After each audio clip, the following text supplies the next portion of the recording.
Buenas tardes con todos. En primer lugar, deseo agradecer la invitación que Agrobanco nos ha hecho a través de su presidente Hugo Wiener, quien además durante su exposición nos ha dado algunas nuevas líneas que Agrobanco está replanteando para su acción futura, ¿no? Ha sido también muy grato escuchar la exposición de Richard Webb. Él es un observador y un investigador acucioso de la realidad nacional y por eso es lo que pienso que los conceptos que nos ha vertido van a ser incorporados en la acción que las entidades que tienen que ver con la industria microfinanciera realizan. También da gusto escuchar a Pedro Talledo.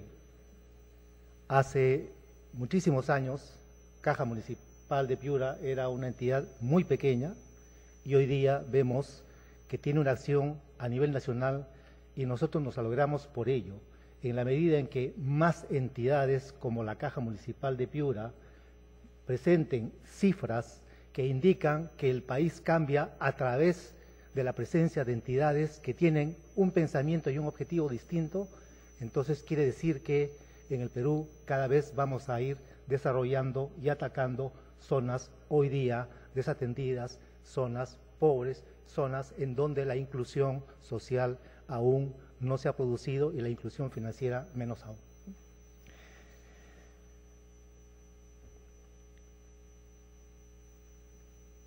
Todos sabemos que en el país durante los 10 últimos años tenemos una historia de crecimiento. Las personas que salen al extranjero y regresan siempre tienen el mismo comentario: qué bien le está yendo al país. Y ese qué bien le está yendo al país en general tiene que ver también con la acción en conjunto de todo el sistema financiero. Solamente para presentar algunos números de contexto y para ver el salto tan grande que se ha producido durante los últimos años, vemos que en el sistema las colocaciones totales pasaron de 11.000 millones de dólares, las cifras están en dólares, en el año 2001 a 61.500 millones de dólares. Es decir, un salto enorme y eso se ha producido simplemente por crecimiento, política económica, agregados macroeconómicos que son monitoreados de manera permanente y eso es lo que ha ido generando el cambio en nuestro país, ¿no? Se manifiesta cuando salimos a ver a las ciudades y encontramos megacentros, encontramos un dinamismo enorme y entonces el crecimiento es un aspecto fundamental que viene impactando y cambiando también la realidad nacional, también en el sector rural. Vemos el salto más que importante que ha tenido también la presencia de las instituciones financieras no bancarias en el sistema financiero. Ha saltado de menos de 400 millones de colocaciones en el año 2001 a 8.000 millones de dólares en el año 2012, cifras a agosto. Pero más que ese número, tiene mayor importancia el tema de distritos atendidos. En el año 2001, las no bancarias, entidades financieras no bancarias, atendían 91 distritos. En el año 2012 aparecen 318, pero aquí hay una subestimación, porque estas son cifras oficiales de la superintendencia, en donde, por ejemplo, Pedro nos decía que tiene una serie de oficinas especiales, pero las colocaciones se atribuyen a la agencia y no tanto a cada una de las oficinas especiales en la estadística agregada. Esto significa que las entidades microfinancieras el día de hoy están atendiendo a muchos más distritos que solamente la cifra oficial que uno encuentra de 318 distritos atendidos, de un total de 1.838 distritos que hay en el país, ¿no? Entonces, este es un tema que seguramente con la superintendencia hay que conversar, de tal forma que el análisis también para los propios actores de la industria pueda ser mucho más fino y cada uno de ellos pueda encontrar y diseñar la estrategia que más le convenga, pero con una información un poco más certera. Esto también, datos conocidos, la industria microfinanciera, tenemos la presencia de ahí se registra solamente el dato de mi banco, cajas municipales, cajas rurales, pymes financieras. Y ahí vemos la importancia que tiene las cajas municipales en el tema de depósitos, de 6.900 millones de depósitos en la industria, las cajas municipales, por la fortaleza y madurez institucional que ha desarrollado, significa más o menos 4.000 millones, es decir, y también representa el 51% de los créditos. Las pymes, en su conjunto, solamente representan el 5% del total de créditos de la industria microfinanciera. Nosotros, Pyme Solidaridad, somos una pyme y nuestro tamaño de colocaciones se encuentra de ese 5%. Pero la razón por la cual entiendo que se nos ha invitado es un poco para explicar el modelo que nosotros tenemos desarrollando en este momento y que tiene que ver bastante con el accionista de la Pyme Solidaridad. Señor, Cáritas. Creo que todos conocemos cuál es la acción de Cáritas durante los últimos 57 años. El compromiso de Cáritas durante estos últimos 57 años tiene que ver con distintos tipos de acciones, distintos tipos de obras, que en los lugares más pobres, y Cáritas es nuestro principal accionista. Esa raíz no la hemos perdido y no la vamos a perder, porque es un activo demasiado importante a preservar como un modelo no solamente de negocio, sino como un modelo de entidad con responsabilidad social. Si durante los últimos años hablamos tanto de responsabilidad social, sin embargo, vemos en el balance de muchas empresas, y no voy a decir cuáles ni de qué sector, vemos cifras sobre la acción de responsabilidad social de este tamaño y utilidades de un tamaño más que gigante, ¿no? Lo cual está muy bien y nos alegra, pero sin embargo, creo que el tema de la responsabilidad social en un país en donde en la sierra rural tenemos aproximadamente el 50% de pobres, a pesar de que durante estos años ha habido una mejora en la calidad de vida de estas personas, obliga a que las instituciones todas nos replanteemos qué responsabilidad tenemos para con el futuro de nuestro país. Y por eso es lo que nosotros no vamos a abandonar la raíz ni el fundamento de nuestro principal accionista.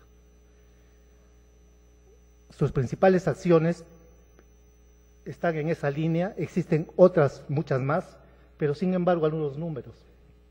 En el año 2011, más de 200.000 personas se han visto beneficiadas directamente por programas de asistencia social. Su acción en lo que significa la desnutrición infantil tiene programas a nivel nacional. En el tema de desarrollo económico productivo hay fomento de cadenas productivas, hay plantas procesadoras, hay experimentos que se han hecho con determinado tipo de cultivos, y entonces nuestro accionista,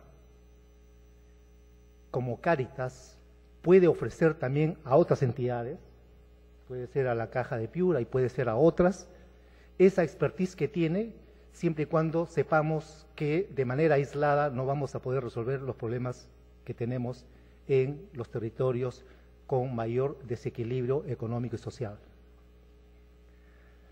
Señor, ahora sí vamos a hablar de solidaridad. Somos una entidad como Solidaridad muy joven, solamente tenemos 5 años de presencia en el mercado.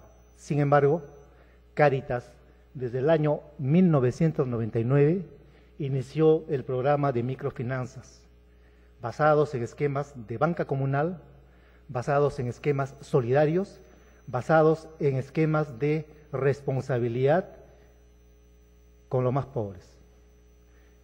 Ese modelo de banca comunal, hoy día, cuando uno habla de banca comunal con otras entidades, dicen, no sirve, han terminado en créditos individuales, pero es que el esquema de banca comunal, ¿para qué sirve? Sirve no solamente para organizar a grupos más o menos homogéneos, sino sirve para hacer educación financiera y no sirve para, como un instrumento, solamente dar crédito a un grupo para que nos pague. Sirve más bien para formar grupos, para que se hagan responsables de algún tipo de emprendimiento o de actividad económica. Entonces, si vamos a hacer banca comunal pensando de manera tradicional en que solamente interesa el tema del crédito, entonces se va a extinguir como se ha venido extinguiendo. Si decimos es un instrumento además para impulsar y generar nuevas unidades económicas, entonces yo creo que el tema del piloto necesita por lo menos replanteárselo y diseñarlo. A nivel no solamente de la PYME Solidaridad, sino de las otras entidades que tienen mucha más fortaleza patrimonial. ¿Puedes retroceder, por favor? En el año 2007, Cáritas adquiere la PYME Solidaridad, sede en Chiclayo, con una cartera de 4.4 millones. Hoy día tenemos una cartera de 92 millones de soles, pero por los números nosotros no vamos a decir que tenemos una acción muy grande, muy importante, muy significativa, sino en dónde estamos operando y con qué tipo de modelo. Los otros dos accionistas de Cáritas del Perú son Novit Funds y Rural Impulse, que son entidades que más o menos tienen una visión similar a la que tiene Cáritas y por eso es lo que están incorporados en el accionariado del interés. Dentro de la PYME, nosotros somos una entidad con un tamaño patrimonial importante, segundo en el subsistema de pymes y tercero en volumen de colocaciones, pero ya hemos visto de que las pymes en su conjunto solamente significan el 5% del total de colocaciones en el sistema financiero, es decir, son entidades que están en transformación, en crecimiento, así como otras, Edificar, Proempresa, Confianza, que han pasado a un módulo diferente de negocio, son ahora entidades financieras. Y han pasado a entidades financieras y continúan con los principios de la presencia de estas entidades en el mercado financiero peruano, ¿no? Nuestros pilares de largo plazo lo que hacen es reproducir lo que constituye la filosofía de Cáritas. Es crear valor económico y social, articulando esfuerzos, porque tenemos un compromiso con la bancarización y la inclusión social. El tema de articular esfuerzos es una palabra bien fácil de decirla, es muy complicado ejecutarlo. Pero si nosotros asumimos enfoques de desarrollo económico territorial en determinado tipo de corredores, entonces ahí la estrategia va a poder ser mucho más fácil de poder ejecutarse. Porque a nivel territorial hay muchos actores, además del gobierno regional, gobiernos municipales, las distintas entidades del Estado, que desarrollan una serie de programas y cuando uno suma los recursos y dice, a ver, durante este año, todos los distintos organismos del Estado, cuánto es lo que han invertido para este tipo de corredor, entonces nos vamos a encontrar con cifras enormes. Y si decimos, a ver, el programa minero de solidaridad con el pueblo, que es un aporte voluntario de las mineras, que invierten en áreas de influencia directa, ¿cuánto han invertido? Uno se encuentra con cifras muy grandes. ¿Y cuánto se ha cambiado la realidad de esas zonas? En algo. Pero optimizar recursos, concertando, articulando esfuerzos, creo que debe ser un reto que debemos de tener todas las entidades. Yo me veo como entidad PYME, sí concertando con algunas entidades bancarias, sí concertando con Agrobanco, sí concertando con COFIDE, sí concertando con las cajas municipales, porque la articulación del PYME de solidaridad viene asociada a todo lo que a nivel nacional está haciendo Cáritas.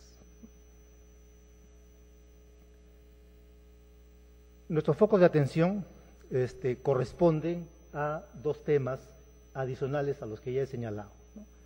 Sostenibilidad, o sea, no es posible nosotros realizar una acción con ese nivel de compromiso social si es que no vamos a también ser rentables.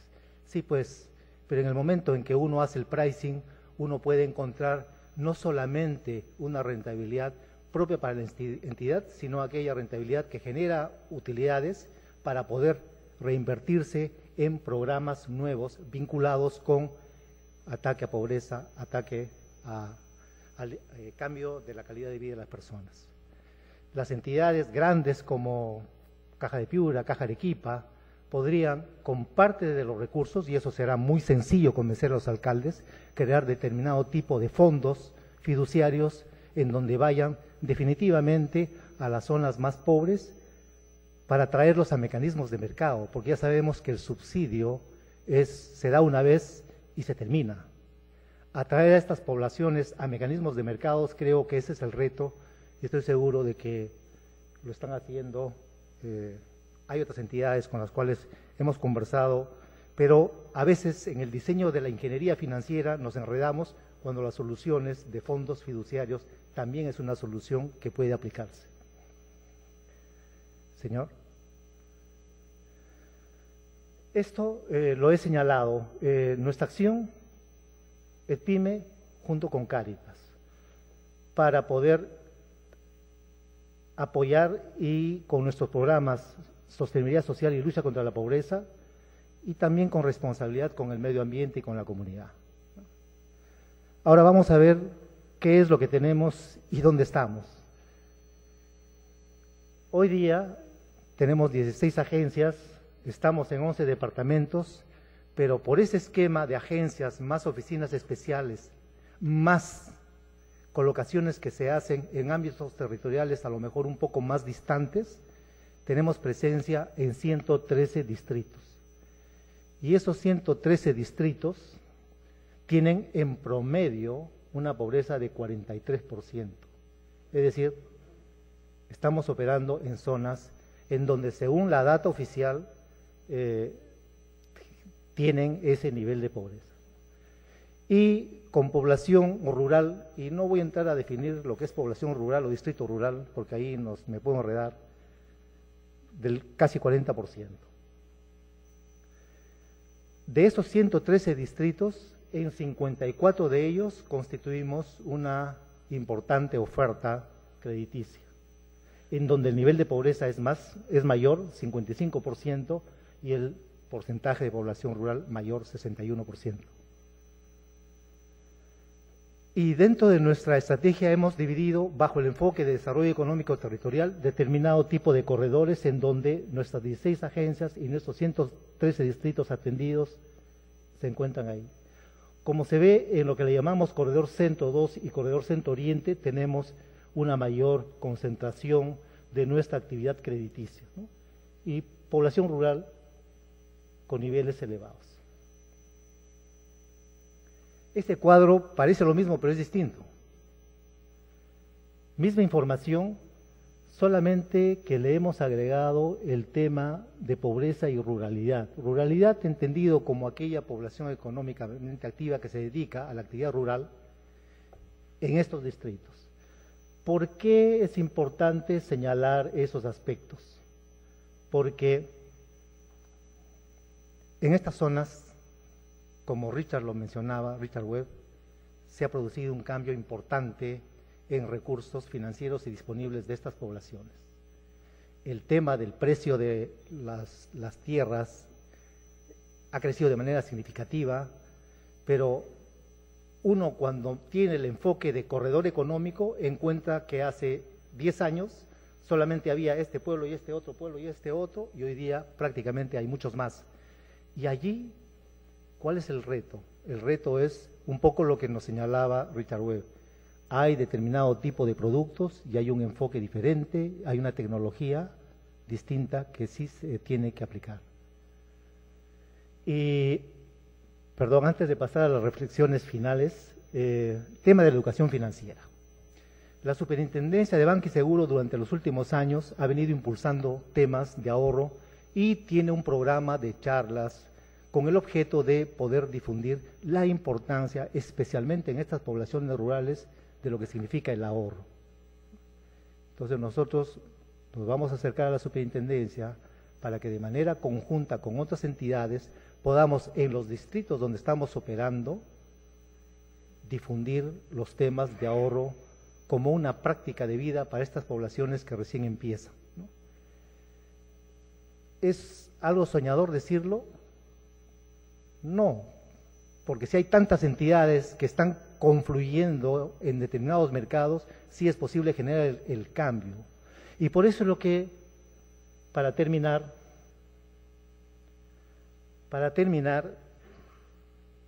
nosotros decíamos, bueno, a lo largo de ver la actividad que estamos desarrollando en estos 113 distritos y ver la cantidad de recursos que de una u otra forma llegan a estos distritos a través de distintas entidades o de los propios programas del Estado,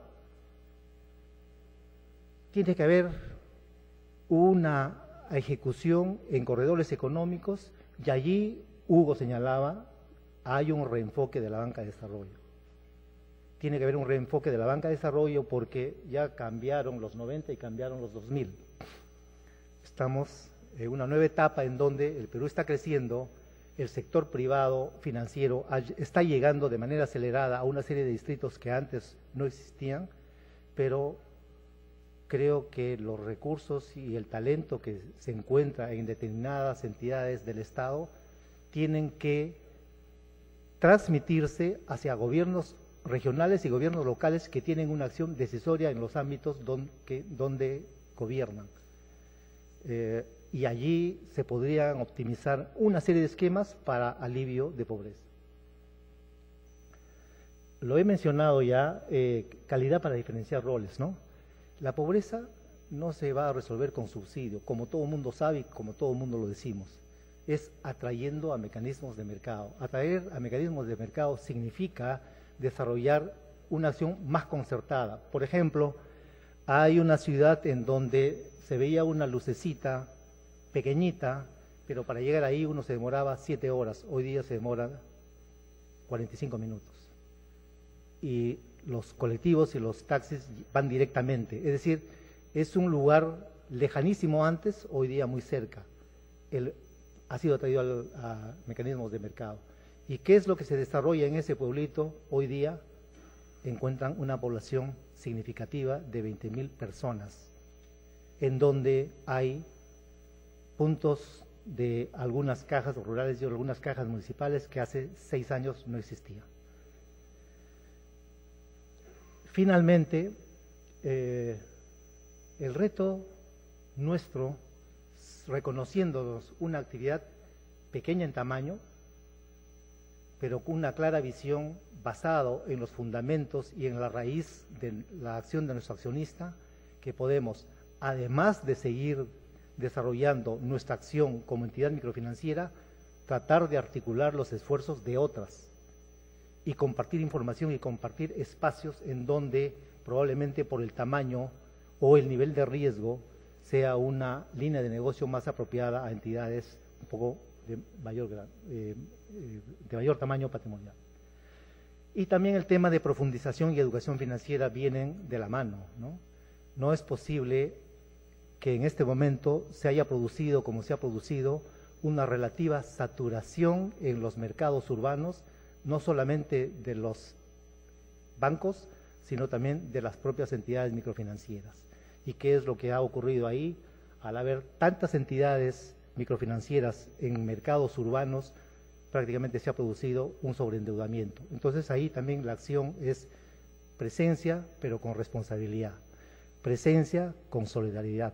Presencia porque hay muchos retos a atacar. Gracias.